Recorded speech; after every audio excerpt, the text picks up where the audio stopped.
Hello friends, so we are back again with our subject analogue electronics. Analogue electronics में एक नया chapter शुरू किया है, feedback in amplifiers. Feedback in amplifiers के बारे में मैं आपको एक लेक्चर दे चुका हूँ। उस लेक्चर में मैंने आपको बताया था कि किस तरह से किसी एम्पलीफायर को इम्प्रोवाइज करने के लिए अगर आप उसको सुधारना चाहते हैं और पहले से और बेहतर बनाना चाहते हैं तो आप निगेटिव फीडबैक टेक्निक का इस्तेमाल करते हैं। इनफैक्ट आप लोग इस टेक्निक से कुछ हद तक परिचित हैं। जैसे कि अगर आपने ऑप एम्प के सर्किट स्टडी करे हैं तो आम तौर पर जब भी ऑप एम्प यूज़ किया जाता है तो कहीं ना कहीं उसमें निगेटिव फीडबैक की टेक्निक यूज़ ज़रूर होती है। अब अभी फ़िलहाल उसकी डिटेल्स में जाने से पहले जो मैंने शुरुआत करी थी लास्ट लेक्चर में, मैंने आपको बताया था कि एम्पलीफायर्स को यहाँ पर किस प्रकार से क्लासिफाई किया गया है। जो वर्गीकरण है वह यहाँ पर थोड़े से अलग तरह से किया है। कारण ये है कि हर अलग अलग सिचुएशन में हम एम्पलीफायर को अलग अलग तरह से क्लासिफाई करते हैं। तो आपको कोई पजल्ड होने की ज़रूरत नहीं है कि हम कभी उसको कपलिंग के आधार पर क्लासिफाई करते हैं, कभी लोड्स के आधार पर क्लासिफाई करते हैं, कभी एप्लीकेशंस के आधार पर क्लासिफाई करते हैं, कभी उसकी फ्रीक्वेंसी ऑफ ऑपरेशन के आधार पर क्लासिफाई किया जाता है।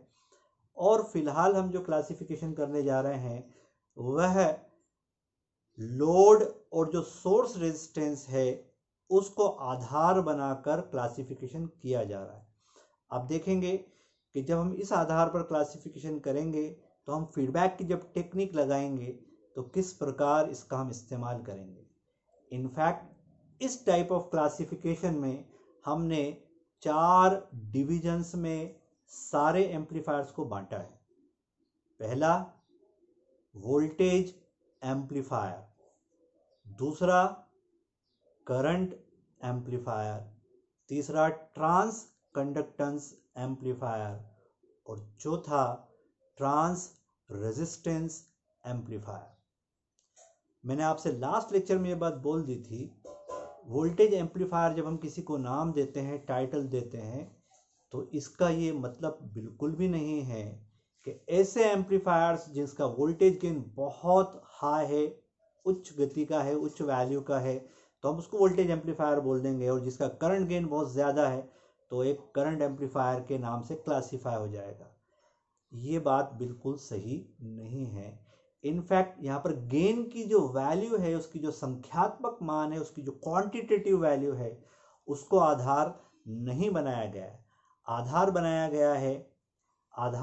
गया है लोड की वैल्यू, सोर्स की वैल्यू रिलेटिवली किसके साथ, रिलेटिवली इनपुट इम्पीडेंस और आउटपुट इम्पीडेंस के कॉन्टेक्स्ट में, उसके संदर्भ में। तो साथियों, लास्ट टर्न पे हमने वोल्टेज एम्पलीफायर का सर्किट आपको बना के दिखा दिया था, जिसमें हमने थेवेनिन्स थ्योरम का दो ही तरफ इस्तेमाल करा और दूसरे में करंट में एम्पलीफायर में हमने नॉर्टन्स का दोनों तरफ इस्तेमाल करा। और आपको बताया एक अच्छा वोल्टेज एम्पलीफायर वो होगा जिसका इनपुट इम्पीडेंस बहुत अधिक होगा और जिसका आउटपुट इम्पीडेंस बहुत निम्न होगा, बहुत कम होगा। एक अच्छा करंट एम्पलीफायर उसको माना जाएगा जिसका इनपुट इम्पीडेंस बहुत छोटा हो और आउटपुट इम्पीडेंस बहुत बड़ा हो। यानी क्लियर है, स्पष्ट है कि ये दोनों एम्पलीफायर्स एक दूसरे के ठीक विपरीत हैं, अपोजिट हैं। कारण दोनों में हमारा जो नज़रिया है वो देखने का अलग अलग है। अब हम स्टार्ट कर रहे हैं तीसरे टाइप का। तो तीसरे टाइप का जो हमने बताया है वो है ट्रांस कंडक्टेंस एम्पलीफायर।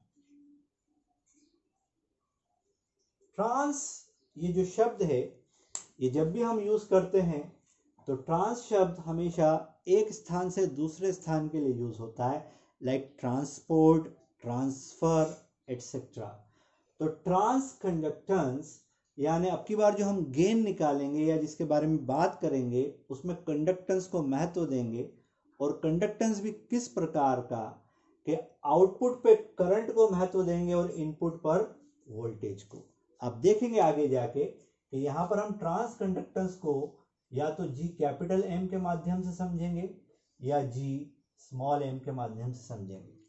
तो कैपिटल जी एम या स्मॉल जी एम जब भी आप निकालेंगे तो ये रेशो होगा किसका, output load current divided by input voltage. अब आप अभी फिलहाल ये सोच के रखिए कि जी कैपिटल एम और जी स्मॉल एम में क्या फर्क होगा।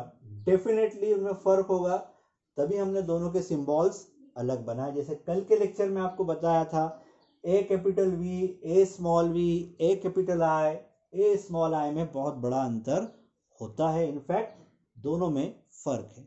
तो इसके लिए भी आप प्रिपेयर्ड रहिए, कहीं ना कहीं इसको सोच के समझ के रखिए।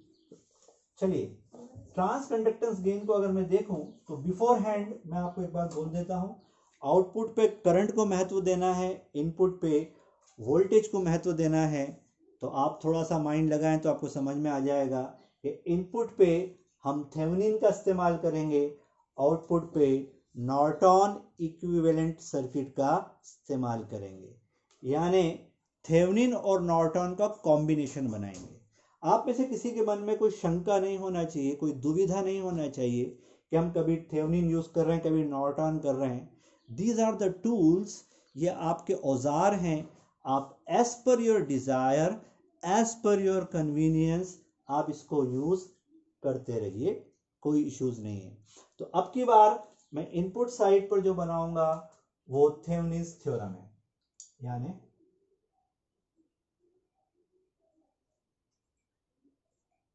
Vs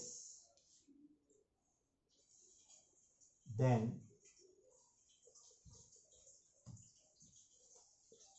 Rs, उसके बाद Ri। आप लोग भी मेरे साथ साथ बनाइए। You should proceed, you should proceed with me।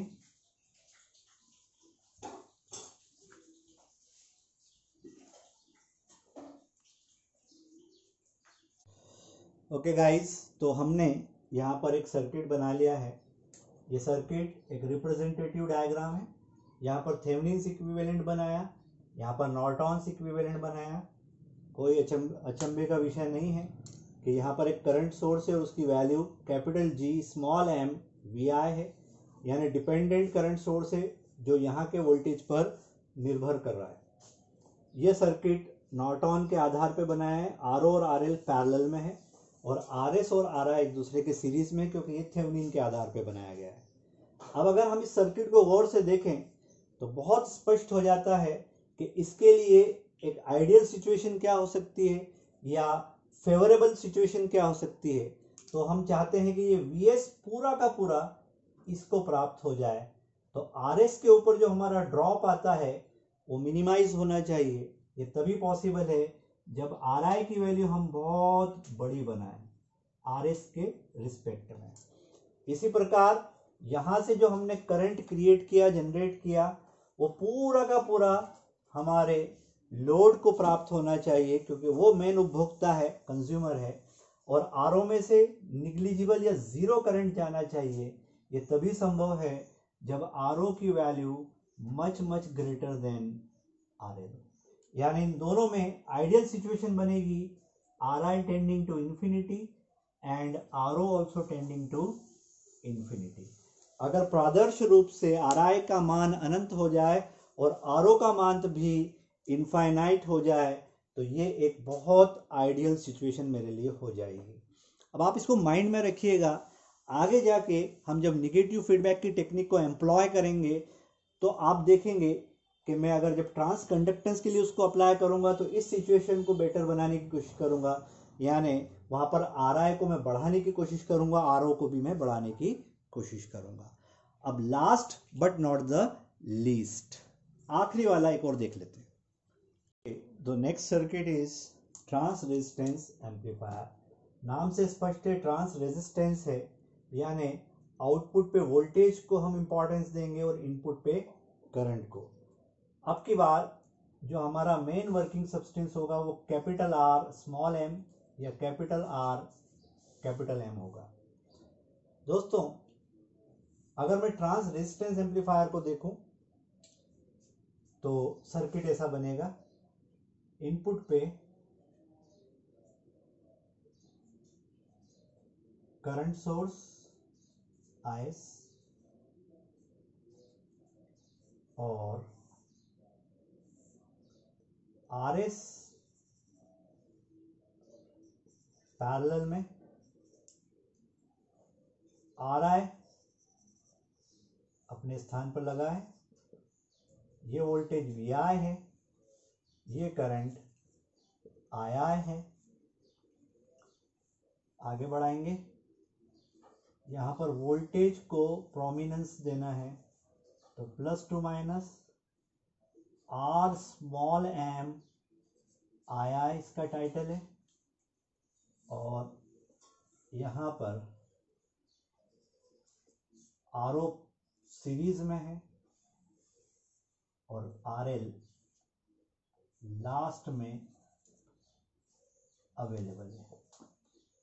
No need to से ये वोल्टेज VO होगा, ये करंट IL होगा।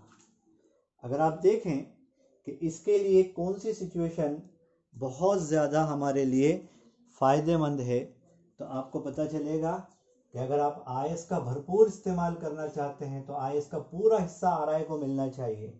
ये तभी पॉसिबल है जब RS की वैल्यू RI के कंपैरिजन में बहुत लार्ज हो, यानी RI should be much much smaller than RS।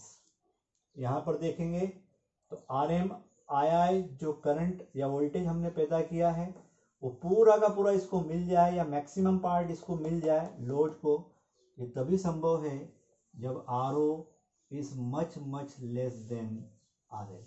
तो RL के कंपैरिजन में जब RO आउटपुट इम्पीडेंस बहुत छोटा होता है तो ये फेवरेबल कंडीशन है, और जब RI की वैल्यू RS के मुकाबले में बहुत छोटी होती है तो भी ये फेवरेबल कंडीशन है।